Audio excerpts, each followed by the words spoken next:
रात्रंदिवसा देवा तुमची मूर्ती ध्यानात, त्याचा लागेना अंत, त्याचा लागेना अंत. स्वप्नात आले माझ्या गुरुदेव दत्त, स्वप्नात आले माझ्या गुरुदेव दत्त.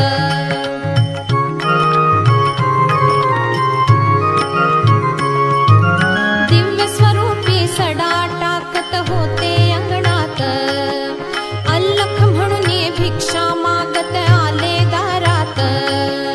दिव्य स्वरूपी सडा टाकत होते